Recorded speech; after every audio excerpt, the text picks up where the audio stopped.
גבירותיי ורבותיי, איריס ברון.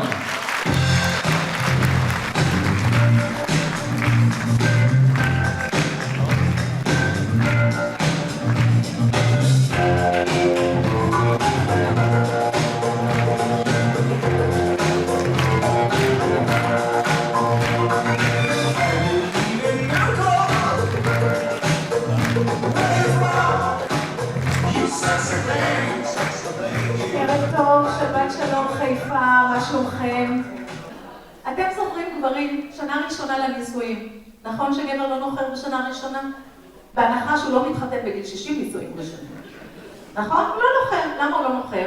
הם אוהבים, הם מתרגשים, הם עושים סקס מסביב לשעון, הם לא סוגרים דלתות, יש להם ספונטניות, סבבה כזה, נכון?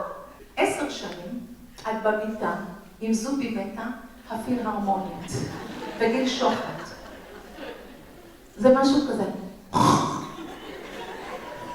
ותמיד הפה נשאר בפוזה, בפוזיציה של...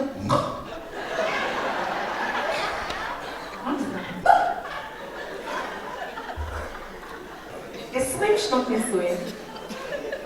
הוא כבר מתרגל אלייך, הוא כבר לא סופר אותך, הוא גם מתחיל לראות עליי.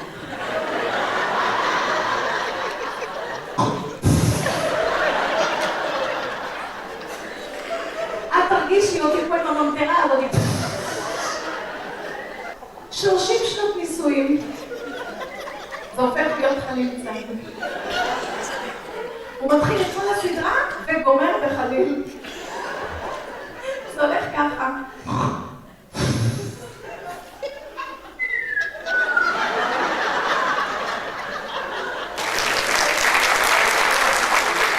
ואחרי לא יוצאתי כלום. האישה הופכת להיות מכה, אלימה, הגבר מולכה, אין שום ארגון שבגן על המסכן הזה.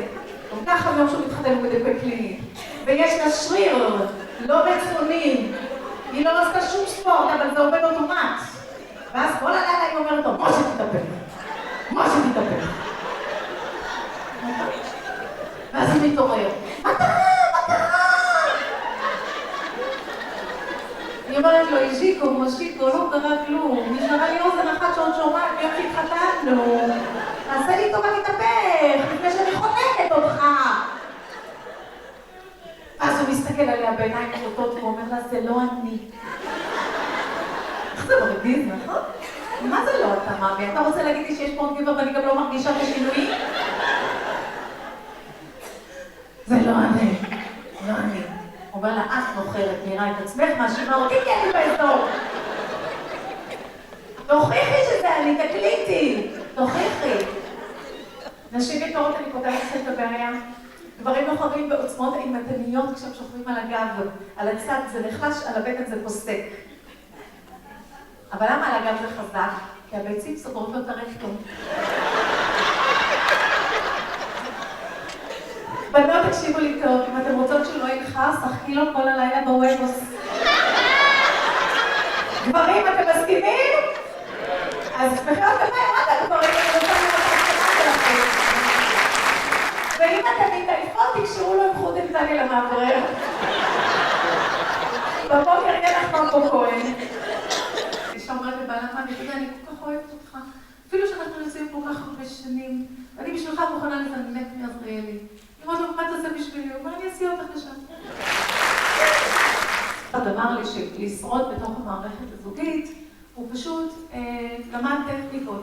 למשל, כשהוא בא אחרי יום עבודה, הוא משתדל לא לחייך. הוא לא מחייך, הוא צובט את עצמו לפני לראות מדוכא. ואז הוא נכנס הביתה ויש לו כזה משפט נחמד שאומר, איזה יום היה לי היום. כאילו אולי הוא גמדים ובישולים, עשו לה וניקו לה ותתתה. עכשיו הוא אומר, אני לא נכנס ישר לשאול אותה מה הצריכה, אלא אני נכנס ישר לשירותים, שם יש לי ישיבת הכרעה של שעה. אני קוראת כל העיתונים ואני יוצאת שהרגע נרדמת, פשוט אני צריך להזיז אותה. ולפי כמות הצעקות שלה. והוא אומר לי, אני לא רוצה להתגרש, אני פוחד להתגרש. א', אני יודע שאתה מבין כמה אשתך יקרה, אחרי שהשופט פוסק את המזונות, זה נורא מפחיד. ודבר שני, הוא אומר, חבר שלי לצערנו מתגרש, והוא נורא עצוב, הוא אומר לי, תשמע, אני לא יודע מה לעשות, אני עכשיו אחרי 30 שנה מתגרש, הוא אומר, אני אמרתי לה, תדעת מאמי, יש מלא דגים בים. הוא אומר לו, אבל מאמי, החכה זה לא מה שהיה פעם.